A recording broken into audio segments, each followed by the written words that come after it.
Здравейте, приятели! Днес ще ви покажа как да преправите своята кавър картинка на Facebook профила си и да направите така както искате да изглежда. Това не само че е готино, но и помага и с брандирането, ако използвате Facebook за маркетинг.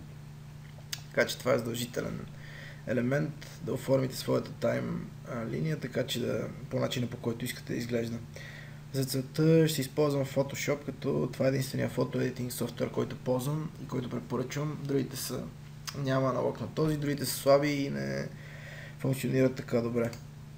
Платен е, но си заслужава парите. Сега ще ви покажа колко е елементарно да преправите кавър картинката си, а под видеото имате линк, откъдето да изтеглите безплатно 60 готини кавър картинки, които да преправяте. За целта ще отворя една от тези картинки, която иде, нека да кажем картинка номер 7 произволно. Виждате, тя е почти готова, само трябва да си добавите своята снимка, а на тези, които има и текст, да добавите и текст, след което ще ви покажа и това нещо. Когато имате за преправяне картинка, виждате тук вдясно тези червените бутончета. Те са за преправяне на леяри или картинки, а на текст за зелени. След това ще ви покажа.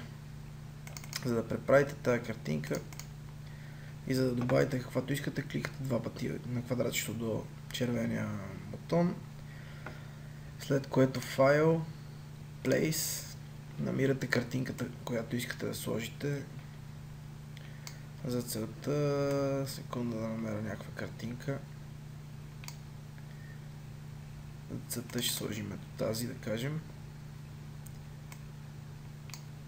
След което я намествате както искате, така че да съвпадне в квадратчето.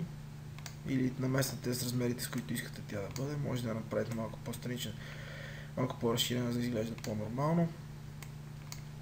Това си е ваш избор. След което давате тикчето горе. Save. И преди да затворите, давате Yes, за да я добави. Виждате вече картинката е тук. И снимката е готова за използване. Тук текст няма. Ако искате, може да добавите текст. Разбира се, където пожелаете, след като използвате функцията за писане, може да добавите текст какъвто пожелаете и след което го сейвнете. Сейването става последния начин. Пак файл, Save As. И избирате къде да сейвнете картинката, давате някакво наименование. Сейвате и тя вече е готова. Ето я и нея. Надписа плюс картинката. Виждате колко елементарно. Сега ще ви покажа как да смените друга картинка, в която има и включен текст. Нека само да намеря така. Open.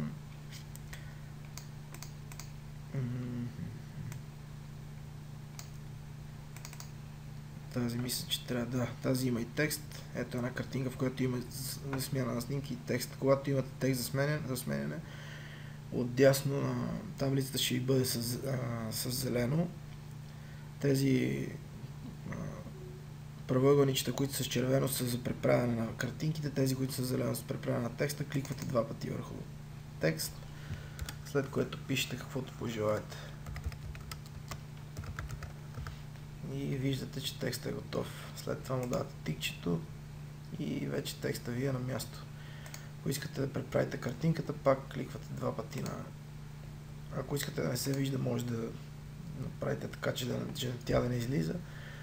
След като ще тракнете върху червената кутийка, ако искате да я преправите, вече ви показах, но да покажа още веднъж. Ето вече картинката излиза. Файл, Place. Взимате една картинка и я намествате така, че както искате тя да застане.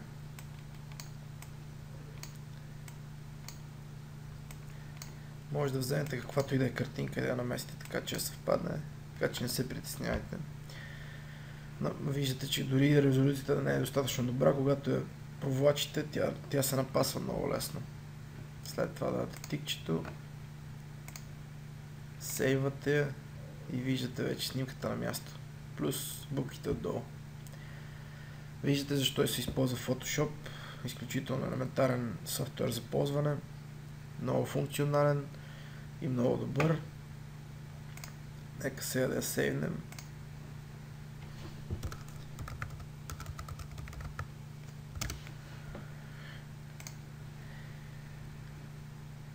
След което картинката ни е на място. Не, това беше предната. Картинка 2. Май не съм я сейвнал, но видяхте. Видяхте как става. Независимо дали е тази или предната, по един и същи начин става.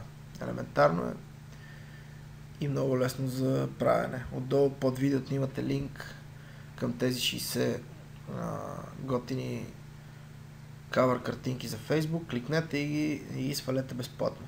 Чао за сега и приятен ден!